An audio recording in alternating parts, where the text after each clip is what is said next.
There's the old geese back. Lovely to see them. Lovely. A bit cloudy today and a wee bit sunny. It's a nice day to be down at the river. I'm remembering a story, something that happened to me when I was younger. I was living in Dublin. I was in my 20s and I was going to a local shop in the city where I lived, and it was a little alleyway, and I had a niece with me. She was about 10, and she said, "You're going to get mugged.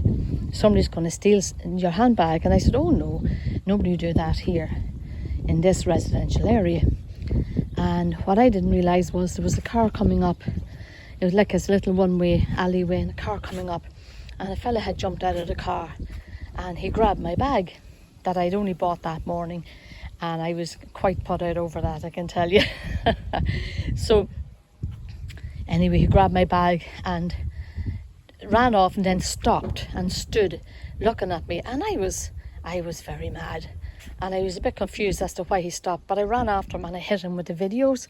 I was bringing videos back to the shop, and all I had was about £6 at the time in change in the handbag. But I hit him with it, and at that stage I realised then that when I ran after him, I was blocking the car from driving to pick him up, and as soon as I started belting him, I had moved out of the road, and the car flew up and your man jumped into it.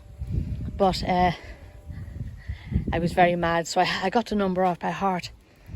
I had the number of the car, and I ran to the shop, and there was a man working there, a lovely friendly man, and I told him what happened, and I recited the number. So he rang the guards anyway, and the guardie came a few minutes later, thankfully, but seemingly they had stolen another 4 handbags. Every time somebody had their bag stolen, they'd ring the guards, so the guards were almost able to track them. But the guard has said to me, a young countryman, he said, "You'll never get the bag back. They'll probably just throw it into a bin somewhere, you know." Tell you the truth, I was more put out over the bag than I was over anything else. But the thought in my mind at the time when things settled down was how the child was right, how I should have listened to her, how right she was. And I'm thinking also about how the Bible does say that the children will get into the kingdom of God, and that you and me, we have to be like children. We have to be trusting, we have to believe. It's not a difficult thing. It's not that hard, surely, for you to agree with me when I say that you're a sinner. You can't have lived your life thus far without knowing that you sin and that you do rotten things, or you think rotten things, or your inclination is pretty bad.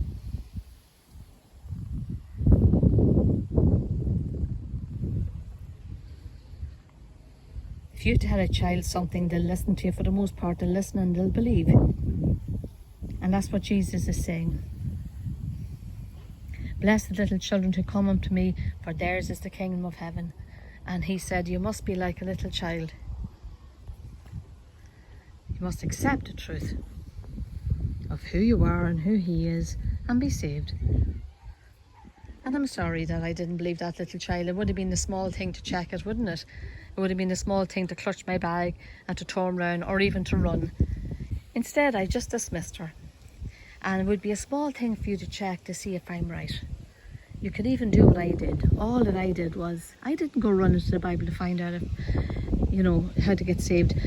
I just said, "God, if you really show me." And he took me to a meeting where somebody told me the truth about the gospel, which is good news and bad news. You hear the bad news first, that you're a sinner, and you hear the good news, which is there's a way out.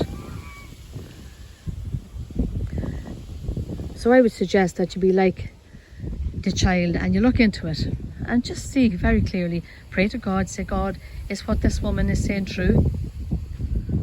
Can it be trusted? Will you please save me?" I hope you do. Thanks for watching.